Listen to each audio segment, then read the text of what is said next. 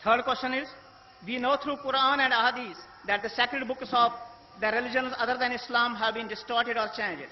But as the non-Muslims do not believe in Quran and Ahadith, how can we convince and motivate them that your sacred books have been distorted or changed?